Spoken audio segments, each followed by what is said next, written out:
Welcome, everyone. Welcome, everyone, digitally, and welcome to you here in the room. And it is my really very, very great pleasure to introduce our guest lecturer today, Allison Hammer, and also the person who will be responding to her, our new professor in political science with a specialty in gender studies, Christine Klapeer. I'll introduce Professor Klapeer in just a moment. If I can just briefly frame Dr. Hammer's talk, we are in a series of lectures about America in the 21st century, and our focus is on the presidential elections. And I was at a German high school graduation this weekend, and I was run over by fellow sister and German parents who are very upset about the American elections, and rightly so. The specific focus of a series of lectures that is supported by the Center for Diversity, Media, and Law here at the University of Gießen is to look at how our diversity issues, understood in a wide sense, are being affected, and going to be affected by these elections. As one of the people we quote says, when America sneezes, the world catches a cold.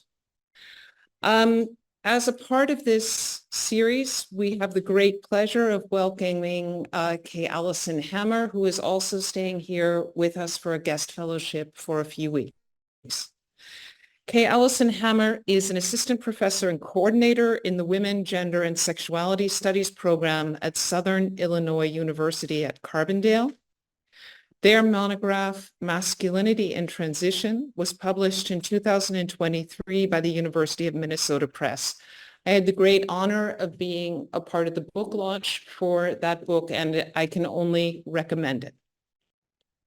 Their work on queer and trans subjectivity and American cultural production is featured in Queering Desire, Lesbians, Gender, and Subjectivity from 2024, in the Routledge Companion to Art and Disability, 2022, in Transgender Studies Quarterly, in Women's Studies Quarterly, in Masculinity Studies, amongst other vehicles. Dr. Hammer received their PhD in English Literature with a certificate in Women's and Gender Studies from the Graduate Center of the City University of New York in 2017. After receiving their PhD, Dr. Hammer was a senior lecturer at Vanderbilt University in the Department of Gender and Sexuality Studies. Through international collaborations, they seek to forge connections between literary study, history, and political theory. I'm going to name just a few other high points, but there are many that I could. I want to just mention a few other highlights. They are the winner of the Monette Prize for the Best Dissertation in Gay and Lesbian Studies for their dissertation, Butch Between the Wars, a prehistory of Butch style in literature, music, and film. They were also the winner of the Outstanding Thesis Award from 2012 for a BFA in Interdisciplinary Visual Arts, Video, Photography, Painting, Drawing, and Bookmaking from Tufts University and the School of Museum of Fine Arts, just to give you a sense of the wide breadth of their doings, not just scholarship. I want to mention forthcoming publications. One, Book Banning in the U.S., a call for multi-generational activism, which will be published in Queering Desire, Lesbians, Gender, and Subjectivity, which will be appearing in Routledge. And also giving you a breadth and understanding disability and diversity in a very wide and inclusive sense, Masculinity and Disability in the Franklin Delano Roosevelt Memorial, which will be published in the Routledge Companion to Art and Disability. Just one other publication, Radical Boyhood, Features for the 21st Century, or Pinocchio finally gets his phalloplasty, which was published in Studies in Gender and Sexuality in 2019. They are also the author, creative, a number of resources also for students, for instance, also which are available on the net.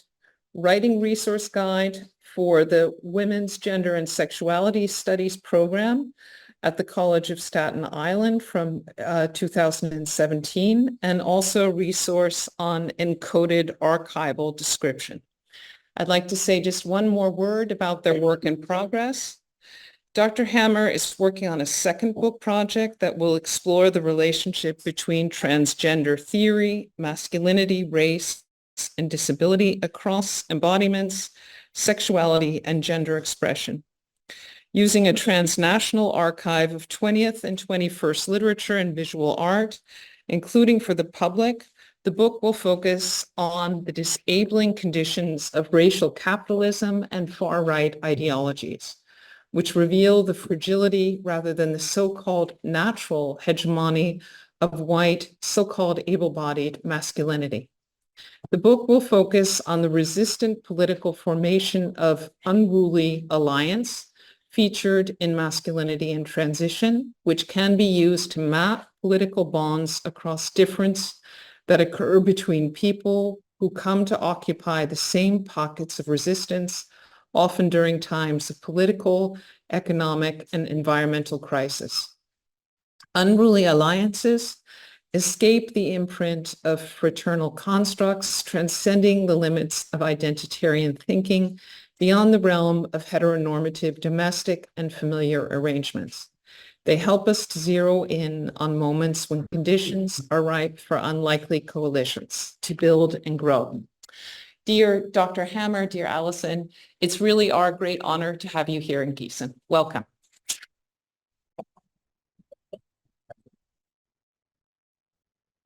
All right, thank you everyone in the room and on the Zoom. I'm delighted to be here. I want to thank the Center for Diversity, Media and Law, the University of Gießen and Forschungscampus Mittelhessen, as well as my dear friend and colleague Greta Olson, who I'm so blessed to know and to be in collaboration with. So thank you.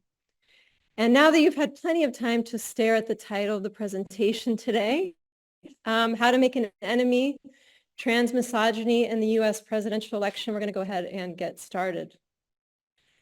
So the overall purpose today will be to examine how a Trump presidency will put trans people at risk of being stripped of their right to exist in public, and to place a focus on white Christian nationalism and evangelical extremists at the center of his future administration. This is a topic that I became very passionate about over the last 6 months or so, and it was something that I noticed was being downplayed in legacy media outlets, for example, the Washington Post and the New York Times, and it forced me to really pay attention to the views of scholars of religion and theology, and also ex-evangelicals. So that's been my project. So in the first part, we're going to review how to make an enemy, really a review of the autocratic attempt undertaken by Trump and his associates from 2016 to 2020. And I will also provide some important context for understanding this election. In the second part, we will focus on the vigilante, which is a very important figuration for understanding how trans people are turned into enemies of the state. In the third part, we will focus on the world crusader, and that's a figuration that speaks to the global anti-LGBTQ agenda of the white Christian nationalist movement. And a conclusion, I'm putting a question mark there, probably hopeful on my part, toward a theocratic autocracy. All right, first part here, how to make an enemy, building the wall.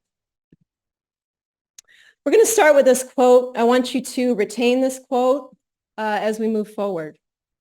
Believe the autocrats, they mean what they say. Whenever you find yourself thinking or hear others claiming that he is exaggerating, that is our innate tendency to reach for rationalization. Masha Gessen wrote these words in 2016. They are as true today as they were then. So I want us to keep that in mind. Something there is that doesn't love a wall. This is the first line of the 1914 poem Mending Wall by the poet Robert Frost, known for his philosophical meditations on ordinary rural New England scenes. Written at the start of the First World War, the poem is at first glance a simple reverie on the stone wall that separates the narrator's property from his neighbors. The winter has passed, and the time has come to reset the stones, to, quote, set the wall between us once again, end quote. The two neighbors walk, each on one side, until they come to a place where, from the narrator's perspective, the wall doesn't need to be there. After all, his pine trees and the neighbor's apple trees don't pose a threat to each other, but the neighbor doesn't see it that way. Good fences make good neighbors, he says. The narrator ruminates on this statement and eventually asks himself, but why do they make good neighbors? It would make sense if there were cows that might wander away, but there aren't any cows. He then observes his neighbor laboring with difficulty, utterly absorbed in his unnecessary task, leading him to resolve that, quote, before I build a wall, I ask to know what I was walling in or walling out, and to whom I was like to give offense.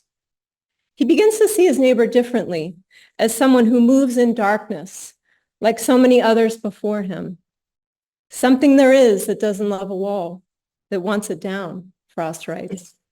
However, there is no swaying him. The neighbor simply repeats, good fences make good neighbors, and the scene ends quietly. On the one hand, the poem is about property and ownership, what is shared and what is not. It is also about identity, about apple orchards and pine trees and what divides me from you and then us from them. More broadly, it is about the human tendency to build walls rather than to dismantle them. For it is not a question of someone, but of something that wants the wall to come down, as though the definition of the human depends upon wall building. To be human is to build a wall, a great wall, and to guard that wall with your life. What is this indelible line between us and them, other than a wielding of power? And what does love thy neighbor mean in a world of walls?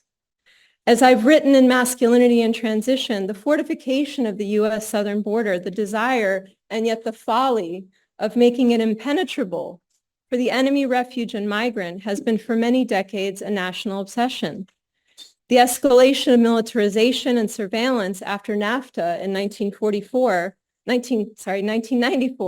was accompanied by a push to make the border more fluid than ever for transnational capital. It is now one of the most militarized borders in the world. As Grace K. Hong reminds us, the United States expends, quote, hundreds of millions of dollars a year to try to maintain the integrity and impermeability of its national boundaries, end quote. Thus, the wall suggests both a virtual and in real life renaissance of white masculine impenetrability in the 21st century, what I argue is a defining quality of a Trumpian autocracy. Donald Trump and his associates are devoted to fortifying the walls that supposedly protect the white and masculinized national body. As he was running for president in 2015, he made this promise, quote, I would build a great wall, and nobody builds walls better than me, believe me, and I'll build them very inexpensively. I will build a great, great wall in our southern border, and I will have Mexico pay for that wall. Beyond its grotesque material presence as a gash across the desert, a sign of a human tragedy, the wall is a symbol of his worldview, of a country and a world divided into an us and a them, the passion for separation and for a world of winners and losers. The legacy of the first Trump presidency is the endless manufacture of an enemy. To whom do I give offense? What am I walling in or walling out, Frost asks. Trump's wall is an extreme variation on the neighbor's delusion that the apple orchards will, quote, eat the cones under his pines, end quote. It's also a symbol of an unfinished project, which Trump and his associates are determined to complete. However, there is no finishing such a project. To know what is at stake in this election, we must recall the events of his first administration. However re-traumatizing that task may be. We must remember that at the southern border, children and adults were held in cages, some standing room only, and subjected to prolonged detention that violated federal guidelines. A report issued by the Department of Homeland Security cited these extremely overcrowded conditions, and yet Trump refused to even acknowledge the existence of these camps. At least 5,000 families were separated at the border. 2,000 have never been reunited. During the COVID-19 pandemic, which scholars I read kept returning to the COVID-19 pandemic, he disregarded or misplaced, who knows, detailed pandemic response plans left by the Obama administration, which led to tens of thousands of unnecessary deaths.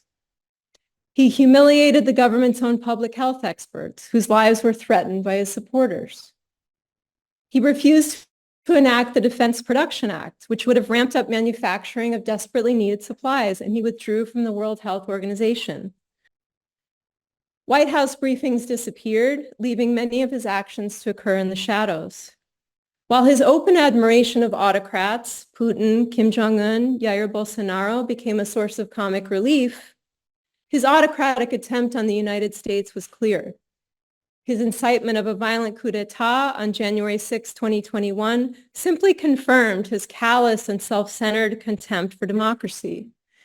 So given all of this and more, it's very hard for me to believe that in 2024, the American media and the public have legitimized his candidacy to begin with. Restrained neutrality in journalism, and yes, also in academia, a crisis that Gesson cited throughout his previous administration, continues to produce a kind of amnesia. As Susan Glasser wrote in The New Yorker in 2024, Trump's actions while in office are in danger of being minimized or forgotten. He is now a convicted felon, but the outrage is muted. Why? This question is very complicated, but I just want to offer one thing, and that is an all-pervasive American exceptionalism, what legal scholar Sanford Levinson calls the American civic religion, based on the idea that the United States Constitution is a perfect blueprint for democracies all over the world and that it will never, ever fail. American exceptionalism runs through the veins of U.S. society, and much of my research has actually been driven by the desire to divest of this exceptionalism, but I still fall prey to it, to be honest, and especially because I'm white and middle class. It's really, in my mind, an attitude of entitlement that is part of the white American subconscious. However, it's imperative to get beyond this denial and to realize that Trump and his loyalists promise not only a return to this dystopia, but toward a full-on autocratic breakthrough and consolidation. In 2024, the enemy, specifically the internal enemy, has once again become the perennial subject of Trump's speeches, interviews, and social media rants.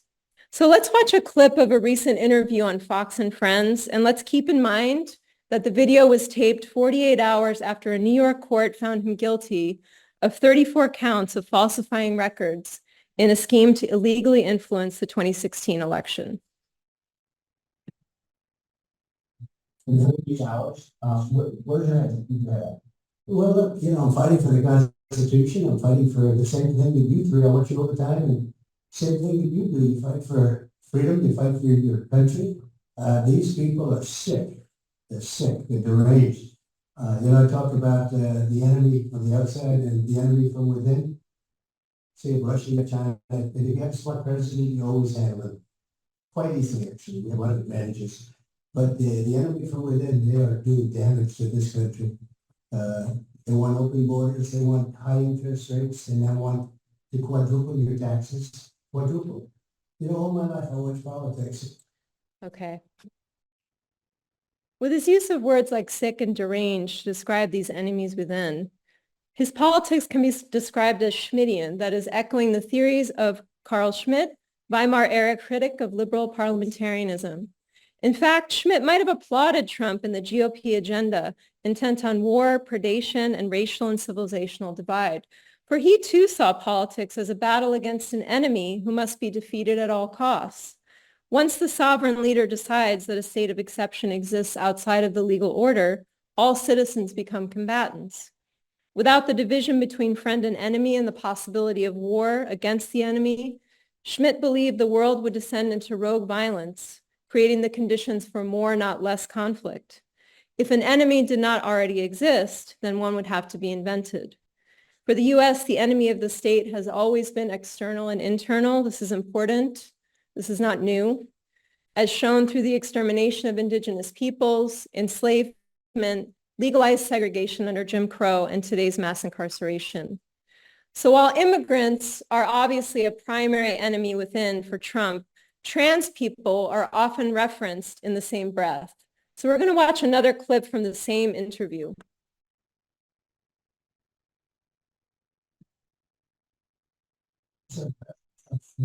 What they've done to our country is unthinkable, that they could do this. And so many other things, I mean, like, you go to New York, the kids can't have little league games anymore.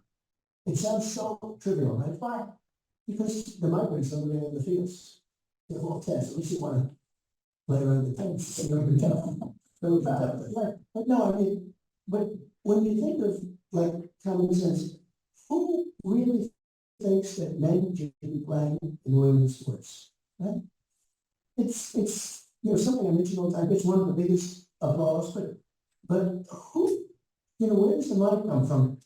A man playing, look at the weightlifting markets. I mean, it's weightlifting. Guys that never lifted anything before, they're breaking the records by numbers that are like unthinkable against women that are the top women and the strongest, and they're getting blown away.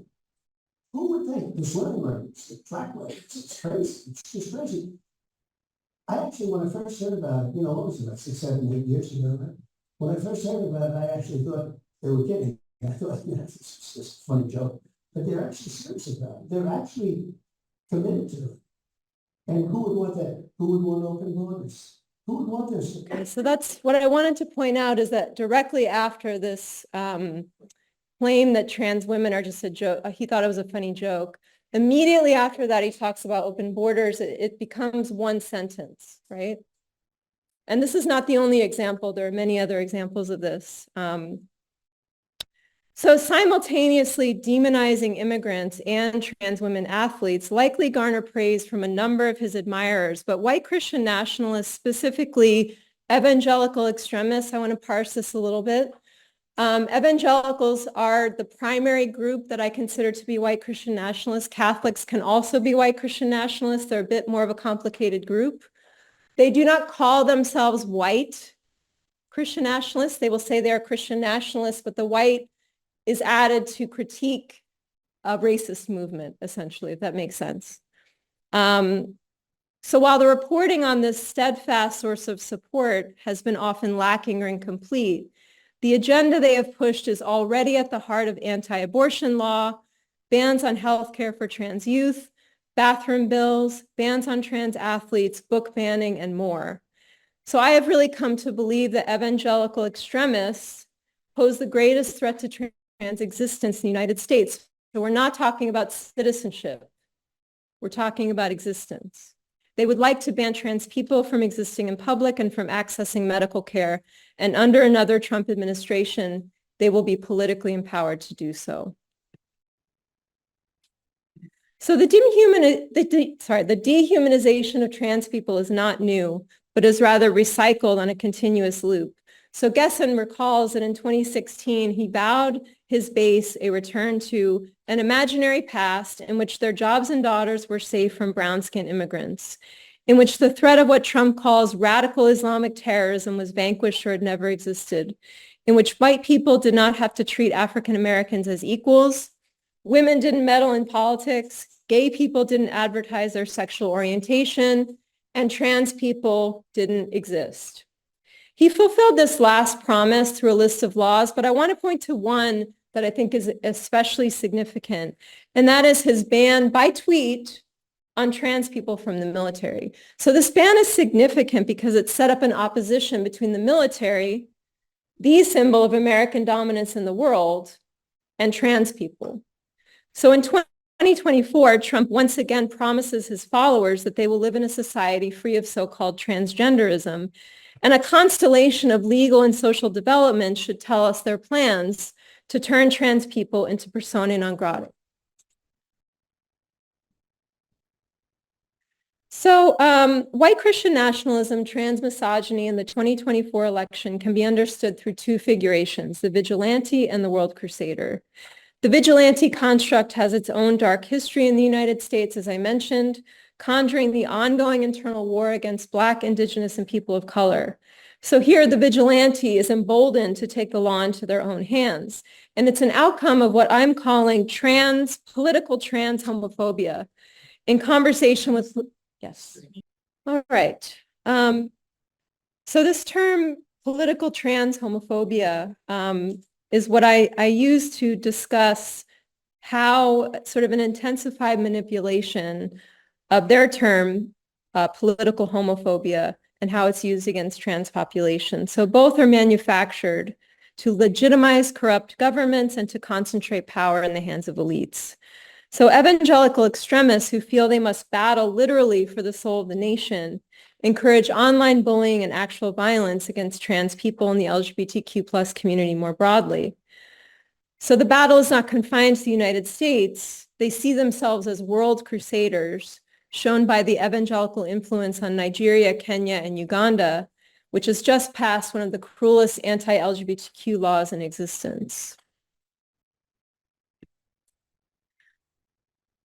So why focus on white Christian nationalists? I want to give you a couple of reasons why. They've comprised the largest voting bloc in the GOP since 1988. 81% of white evangelicals voted for Trump in 2016. And over a third of voters registered as Republicans identify as white evangelical. So they're a minority in the country, but for the first time, Trump gave them a center of gravity in the White House. In return, Trump validated their self-perception as a persecuted group lacking religious freedom. They kind of support one another in feeling persecuted and feeling put upon, and that's sort of a mutually reinforcing loop. Together, they have set an agenda that will restore white supremacy and traditional family values to a country that in their minds is crumbling before their eyes. So to gain a full comprehension of the social and political context of transmisogyny, we have to understand their worldview. Their views on the body, sexual sin, and the family all play a role in their demonization of trans women and trans feminine persons. So one of the primary drivers of transmisogyny among this highly mobilized segment of his base is the need to secure the definition of woman as biological and based in reproduction. Religious motivations supercharge the more generalizable wave of transmisogyny in contemporary U.S. society. So Julia Serrano defined transmisogyny as the specific way in which trans women are linked to sexual deviance and subjected to punitive violence. So it's a homophobic and sexualizing response tied to fears of sodomy, which explains why transness in general has been linked to the sexual predator and pedophile tropes, which were used to target gay men in the 20th century and beyond. So for evangelical extremists, masculinity depends upon a rigid definition of women because it strengthens and validates their position as political power brokers, breadwinners, and warriors for God. The eradication of transness is part of a spiritual war to regain control of the country. And I know I keep repeating this, but it bears repeating that this is not figurative war, this is armed conflict. And obviously, this was very visible on January 6th. In fact, Brad Onishi, a professor of theology and religious studies at the University of San Francisco, calls January 6th a white supremacist religious ritual motivated by a crusade against the alleged internal enemies of the United States. They have no use for dialogue or debate, and since that time, their views have become more mainstream and also further entrenched. So perhaps you've seen this picture, which is the prayer circle surrounding President Trump. And this, to me, really signals how the separation of church and state has eroded since 2016. And it's really hard to overestimate the effects of this erosion. It was clear from the very beginning of his administration that white Christian nationalists had finally achieved the foothold that they've been looking for since Richard Nixon in the 1970s. For one, his spiritual advisor, Paula White, who's featured to the far left, delivered the invocation on Inauguration Day, January 20th, 2017, becoming the first religious person in history to swear in a president. White is heavily influenced by the New Apostolic Reformation, a movement that was marginal until Trump came to power. So what they believe, and this is maybe going to sound weird to some of you who are not familiar, that a spiritual battle is taking place on the 7 mountains. And what are the 7 mountains? Family, government, the church or religion, education, the business community, entertainment, and popular culture. And the goal is really to conquer these mountains that they feel have been stolen by the quote unquote left. So Paula White was deeply embedded in the White House from the beginning, and she was appointed to establish a religious network at the core of government via Trump's newly established Faith and Opportunity Initiative at the Office of Public Liaison. So she was charged with placing a faith director in every department and every agency. And what would happen is these faith directors would then report to her, and then she would advise the president based on these directors. So this was a fully religious situation that was directly informing policy. And another thing about her and others that's very important, she's a prosperity gospel preacher, charismatic pastor, and one of the most popular and wealthiest evangelical extremists in the United States. So the prosperity gospel, I want to explain this, spreads the idea that parishioners ensure their own wealth by giving money to the church, and that individual failing, not systemic racism or sex and gender discrimination, are to blame for the so-called misfortunes of marginalized groups. So this is a marriage of capitalist enterprise and white supremacy, connecting any belief in social justice to communism. So as Onishi writes, in their minds, quote, real Christians don't focus on feeding the hungry, they feed hungry souls, end quote. So this might also sound unbelievable. Trump, they believe, is like the Old Testament king who will save the country for God. He's often compared to King Cyrus, a pagan Persian king who God used to allow the Israelites to go back to Jerusalem, an example of where God used someone ungodly to accomplish his purposes. So this may answer a question that may be in your minds. How is it that a thrice divorced candidate, now a convicted felon, facing an additional 56 charges and 3 remaining criminal proceedings, be supported? For this group, it really doesn't matter, because in fact, that only confirms that he is like King Cyrus, right? As religious studies scholar Anthea Butler explains, his evangelical supporters do not care about his moral stances or what he says. They care about whiteness and their whiteness. So reestablishing strict gender norms and eradicating transness is a part of their racialized project. Okay, so we're on to the vigilante, the first figuration I want to bring forward.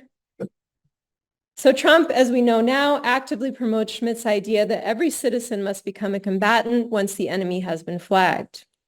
As a result, ordinary people see themselves as vigilantes, responsible for helping to identify, track, and defeat the enemy figure. When the trans woman became enemy number 1 in 2016, vigilantes began an all-out assault on social media and in public spaces. This battle has assumed both legal and extra-legal dimensions, and I want to also say that given the racial history of the vigilante construct and current American policing, the consequences are obviously many times greater for trans and queer people of color. So, where is this battle taking place? What's striking about it is that it takes place in the most banal and seedy of locations, that is public toilets and gym locker rooms. In March 2024, the discount gym chain Planet Fitness received bomb threats at over 40 franchises after the far-right social media account Libs of TikTok compiled and shared customer complaints about their trans-inclusive locker room policy.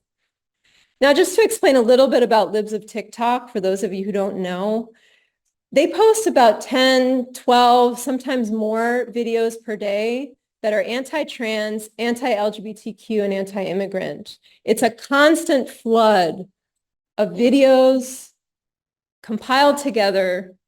So I found these two videos from a white, late middle-aged cisgender woman in Alaska. And I want to mention that these videos received 12.1 million views on X alone. So not on TikTok, on X. And they were reposted 21,000 times. So we're going to go ahead and watch the first video. And there is a man shaving in a women's bathroom. I realize he wants to be a woman. He gets to be a woman. I love him in Christ. He's a spiritual being having a human experience. He doesn't like his gender, so he wants to be a woman. But I'm not comfortable with him shaving in my bathroom. All right, I just thought I'd say it out loud. Good day. Okay. So she took a picture of the gym client, which I'm not going to show, which led to her membership being canceled. Good on Planet Fitness. But she took to X again the next couple days later, this time with a much more threatening tone. Alaska, day 2 of Planet Fitness Saga. I came in Monday, there's a man in the women's locker room shaving. A little girl sitting in the corner, she could have been 12 years old. I don't know how old she was, in a towel, kind of freaked out that there's a man shaving in her locker room. Well, I was offended. I took a picture of him and I asked him, why are you there? You're a man with a penis. Why are you in the women's locker room? And he justified by saying, I'm queer LGBT, and I said, you shouldn't be in a women's locker room. Well, I left. And as I said, this morning I got canceled. Planet Fitness is defending the man in the women's locker room, the man with a penis, rather than the child sitting in the corner with a towel wrapped around her. So people, I just want you to know, this is weird, it's not good. It's rather disturbing. So I would like for you women to stand up and have a voice and stop these shenanigans. You have authority. Use your authority. I took that picture because I felt like I was in an unsafe space. And so I'm probably going to go report this to the police today, but I just want to tell Samantha and Joe that work there, and I'm going to thank you so much for canceling my membership.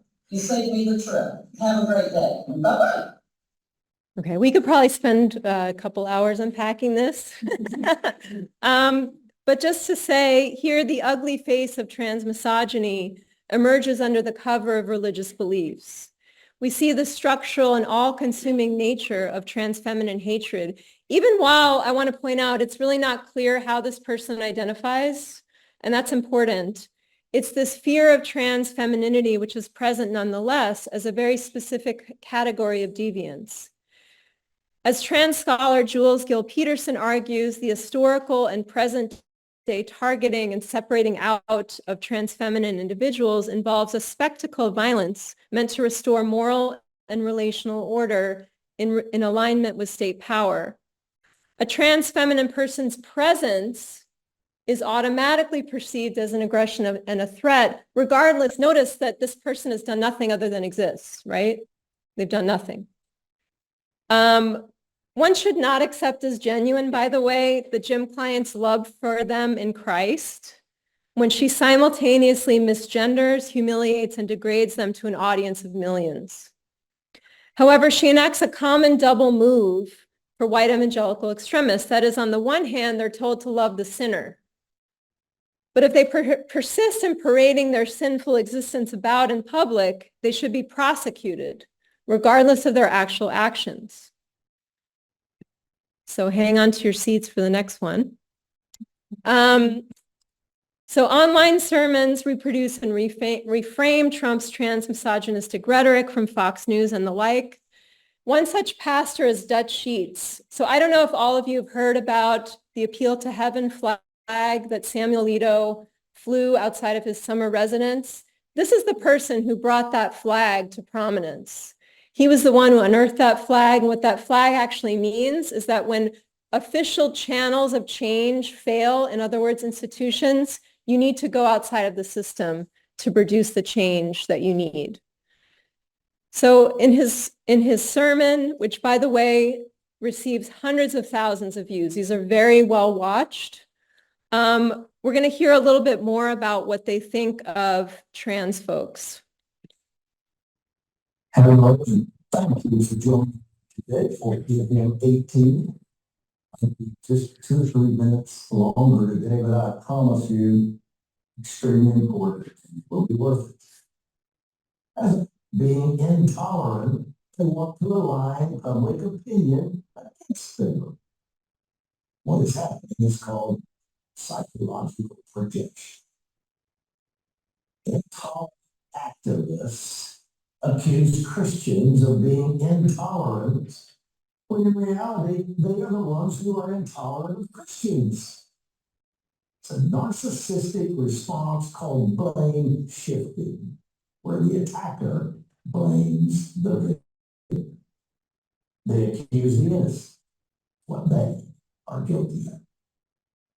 Left-wing activists use DEI, diversity, equity, inclusion, and ESG, environmental, social, governance, to force an irreligious nationalism, an unprecedented Satanist theocracy, a transgender dominionism, to censor and cancel Bible-believing Christians and pro-life Catholics.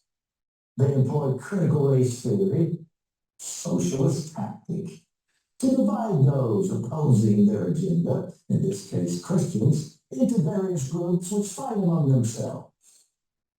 They employ fear-mongering. But tell them. So. Okay. Transgender dominionism. So I want to point out here, and also transgender nationalism is something they accuse us of trying to install. So this is obviously extremely unsettling, but it's a common fascist tactic to paint the enemy as both weak and strong at the same time. So scholars like Robert Paxton, Umberto Eco have mentioned this, that it's necessary to see them as both easily defeatable, but at the same time an existential threat. So transfemininity is particularly threatening to the evangelical extremist beliefs about the body, sexuality, and the family. Godly marriage mandates sexual purity before marriage for both girls and boys. So featured here is a purity pledge, which is actually quite common in evangelical circles. It's something that you sign to assure your community that you're going to remain pure until marriage, heterosexual marriage, obviously. And ideally, the entire family line would remain pure. That's the best chance of securing your position with God. The ideology comes from the psychologist James Dobson, who founded a parachurch organization called Focus on the Family in 1977, which is still active today. So prior to this, Dobson trained with the eugenicist and original propagator of the Great Replacement Theory, Paul Popenoe, whose ideas on the segregation and forced sterilization of so-called waste humanity inspired leaders of the Third Reich. Dobson's views on gender came from another conservative of the 20th century, George Gilder. And this is wild, okay? He believed that men are naturally sexually destructive beings and they need a wife to tame their uncontrolled instincts. In what religion scholar Sarah Mosliner describes as a containment theory, without sexual satisfaction and stability, men cannot access productively their inherent power and authority. So this uncontained male power leads to societal destruction, which is sort of a doomsday scenario. So Dobson also spread the belief that the body does not belong to you, but to God. And so any sexual sin is a misuse of God's property. Taken together, these beliefs help explain the intense fear and anger that the women in the Planet Fitness locker room experienced. For evangelical extremists who believe these ideas about gender and marriage, the person whom they perceive to be a trans woman is an uncontained man. So remember how the gym client repeats, this is a man with a penis, the man with the penis. That's sort of leading us to understand that she sees this trans woman / uncontained man's wanton sexual urges and how they make certain their capacity and even intent to rape in bathrooms and gym locker rooms or anywhere else they may be alone with a vulnerable mother, wife, daughter, sister who is, yes. Sorry.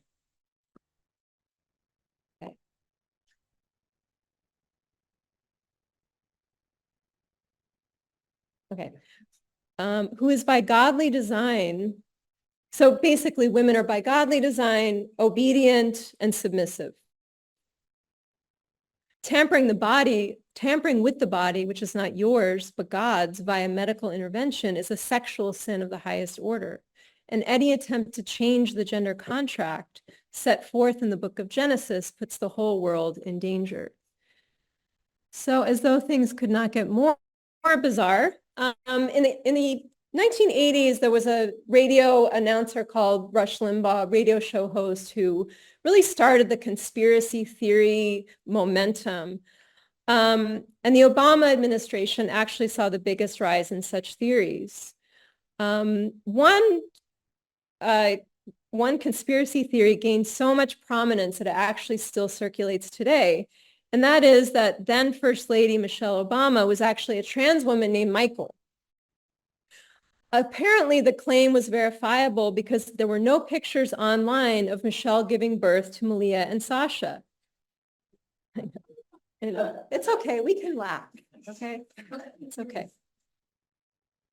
Anyone knows that? A Trump voter responded, suggesting both the de rigueur nature of the fact and its well-seated logic. So you can see here that it resurfaced. Donald Trump Jr. posted it in the Super Bowl this year, claiming he'd found an image of Michael Obama playing football for the Pittsburgh Steelers. So transitioning to another topic, the legal aspect of this, laws passed on abortion and trans care also rely on vigilante justice to accomplish their zero tolerance goals. A law passed in Tennessee in April 2024 makes it a felony to help trans youth seek care, including providing information or maps in person, by text, or by phone. A companion abortion bill dubbed the abortion trafficking law has similar intent, to embolden like-minded followers to go to any lengths necessary to bring these enablers to justice. So I think for me, all of this kind of leads me to think about the lack of conscience for these folks who pass these laws, and really the ways in which they dismiss the views of major medical associations, not to mention the tearful testimonies of parents, allies, friends of trans youth. They don't feel remorse when families are really, for real, forced to relocate with all the shame and financial and emotional hardship that come with such a decision. And I want to also share something personal, and that is a trans woman politician friend of mine regularly receives emails, death threats, and messages advocating that she kill herself, find the nearest chair and rope, be fed to a wood chipper, because she is in essence a waste of biomass ripe for eradication. So what does all this look like in the future? Some of these vigilantes may find their way into employment in the next Trump administration. I'm sure a lot of you have heard of Project 2025. If you haven't, it's right there online. It's a far-right policy, personnel, and training program, which is crafted by the Heritage Foundation and the Alliance Defending Freedom, but it's also a recruitment hub. So the objective of the project is to be prepared to transform the country in total during the first 180 days. So there's a place where you can apply. So I hit apply now. I was curious to see what kinds of questions they might ask someone who was applying. I received a one-time passcode. I don't know what list I'm on as a result of my action doing this, but one section is comprised of 18 predictable mandatory statements that are to be marked agree, disagree, neither agree nor disagree. And there are two that are pertinent for our discussion. The first is, quote, the permanent institutions of family and religion are foundational to American freedom and the common good.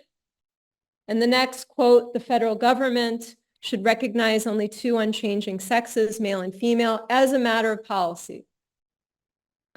This last statement, and I have a quote here from the 920-page playbook called Mandate for Leadership, The Conservative Promise, in which the word transgender is mentioned 13 times, but it appears first on page 5.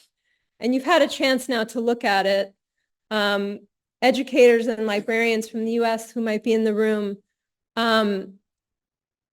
those who purvey so-called pornography, which is basically anything that discusses trans people, should be classed as registered sex offenders. Telecommunications and technology firms that facilitate its spread should be shuttered. So they're claiming that for trans people, it's not an issue of free speech. It is something that is automatically pornographic, which means that one's existence in the street could be deemed pornographic.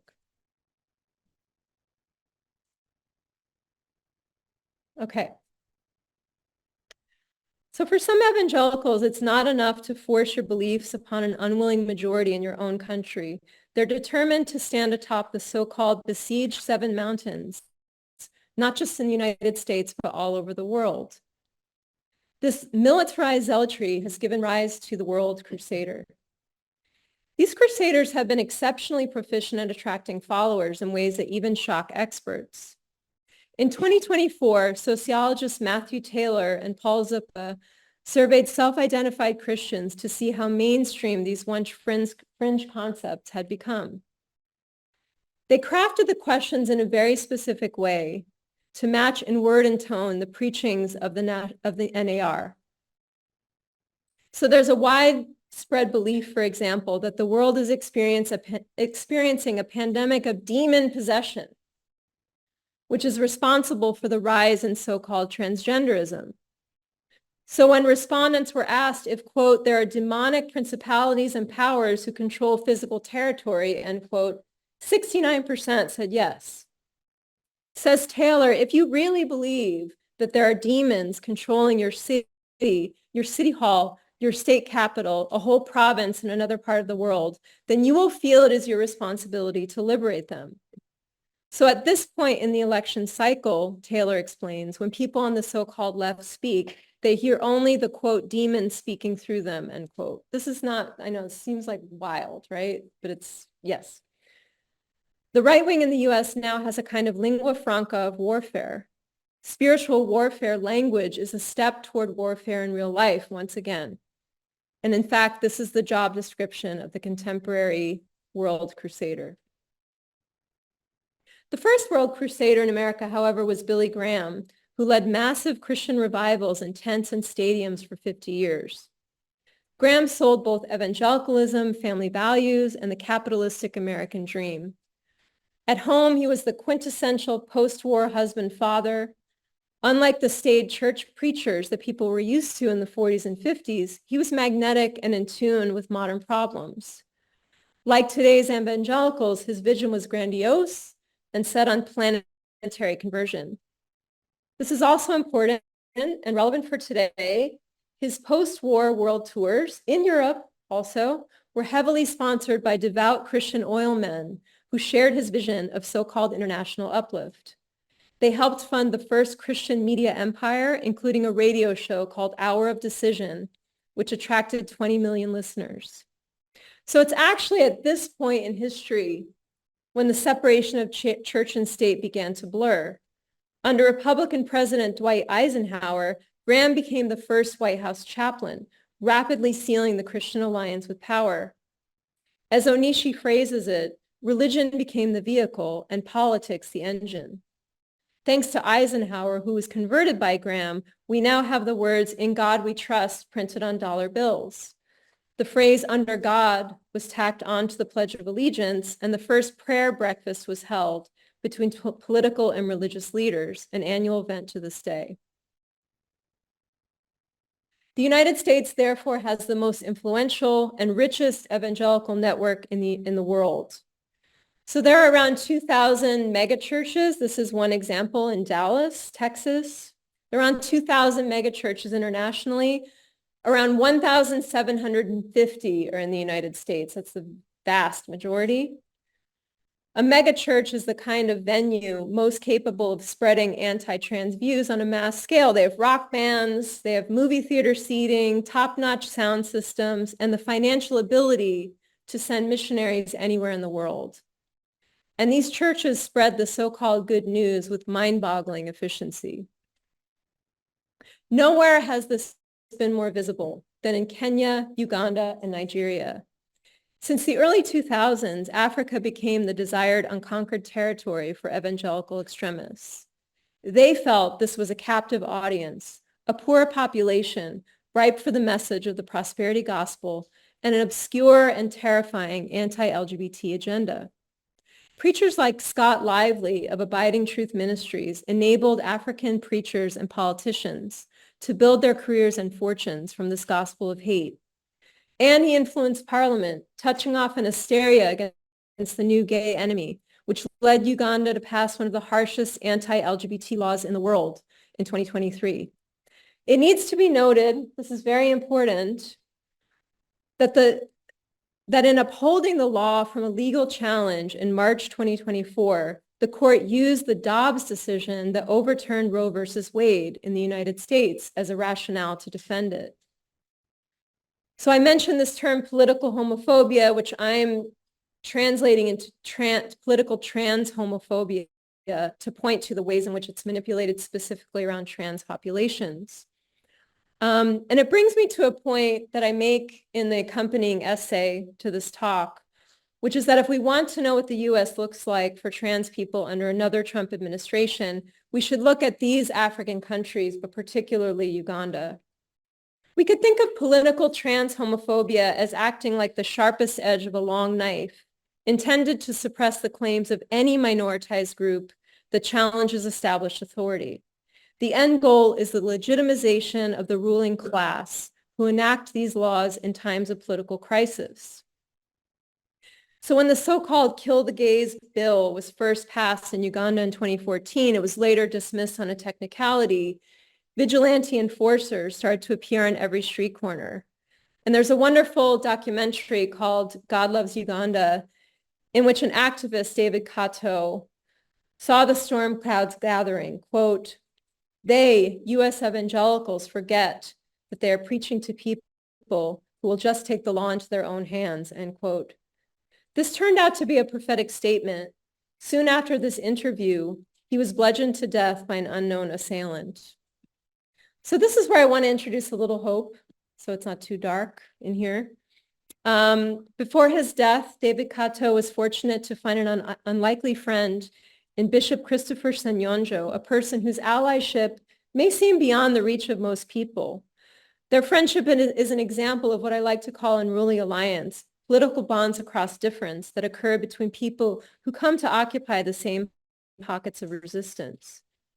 Unruly alliances escape the imprint of fraternal constructs, transcending the limits of identitarian thinking, beyond the realm of heteronormative domestic and familial arrangements.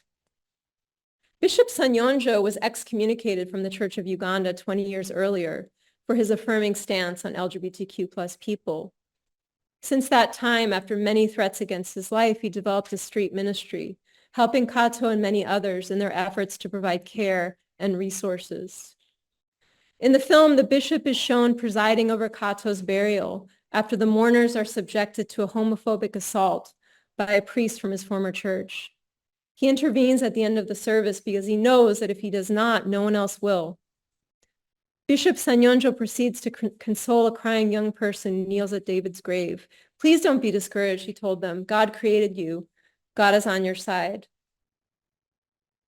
So that also suggests to me, and this is very important as well, this is not an anti-religious person statement that I'm making here. I know a lot of really wonderful people who are religious, who are associated with all kinds of different churches, but that this particular kind of extremism is just an extremely dire threat for trans people in particular, but also against numerous other populations, and it has been, certainly in Uganda. If Trump is reelected, in this brave new world, the manufacture of enemies would not have an end, and there would be little peace or rest. Walls, both symbolic and material, would be constructed in communities everywhere, in cities and towns, both small and large. The vigilante world crusader would be waiting to catch transfeminine individuals in the act of being themselves. Bryn Tannehill, a U.S. Navy veteran, defense researcher, and one of the leading trans voices in American politics, along with Brad Onishi and many others, are making the case for a transformation into a theocracy. This would be a situation in which elections are incapable of changing our reality. 1 second. So Frank Schaeffer, who I had the pleasure of doing a podcast with in the fall, is the son of basically the father of the anti-abortion movement in the 1970s. And he has this to offer, and I thought it might be particularly fitting for folks in this room. In terms of the present day direction of this movement, quote, "It may seem far-fetched to non-American audiences, but if they get their way, Saudi Arabia, Iran, and the United States are going to be the big theocracies." And then, of course, there is January 6th looming over our heads. Was it an isolated event, a one-time disruption of the peaceful transfer of power, or will it sprout again? The problem that we have here is that some of the actions we would have needed to take have not taken place. So, for example, we would have needed to pass laws that strengthen democracy and prosecute members of the Trump administration for crimes while in office. The deep networks of right-wing extremists who participated in the insurrection at the Capitol would have had to be brought to justice. Virtually no one has been held individually, morally, or legally accountable for their actions, or at least not to scale. Beyond this, though, and I think this is even a more important point, there would have had to have been some kind of national reckoning with January 6th and the entire legacy of the Trump administration, from the dehumanization of trans people to the family separation policy at the southern border, to the irresponsible, deadly, and avoidable response to COVID-19. A mourning, in other words, for the autocratic attempt that took place, or at the very least, a consensus on the reality that it did take place, and a unified determination for it to never happen again. None of this has come to pass. In fact, I need to mention this because it just happened on Monday. We're further from this reckoning than ever before. After SCOTUS ruled on Monday, the presidents have broad immunity from criminal prosecution. Justice Sotomayor crafted a scathing dissent that I'm going to quote just a little bit of. Quote, "The president is now a king above the law. Never in the history of our republic has a president had reason to believe that he would be immune from criminal prosecution if he used the trappings of his office to violate criminal law. Moving forward, however, all future presidents will be cloaked in such immunity." So, for the enemies of the new state, what does it look like if the door shuts, when the threat of state violence is actual, and when the trans feminine person in the locker room can and must be prosecuted for existing in public? If there is no ability to change the system, if the door has shut, then individuals must act according to their own conscience and the limitations of their position within society. If the United States does become a theocracy in 2025, hope will be found in the people who can and ultimately will say no. These people will be those who refuse the hereditary logic of the neighbor in Frost's poem, who decline to rebuild the wall and instead tear it down, knowing that the consequences may be grave, even lethal. So for myself, as a gender scholar and a trans person, I personally feel that I stand much to lose in this election. I'll be honest about that. And I hope that there will be more transnational alliances and strategy sharing coalitions as far-right extremism seeps into the fabric of societies in many countries. I hope there will be more efforts like this lecture series, more alliances across difference. I like to think that if Trump is reelected and we descend down this path toward a theocracy, there will be neighbors who refuse these insidious forms of new common sense. We must remember that we have choices. We can choose to erect a bigger, higher wall.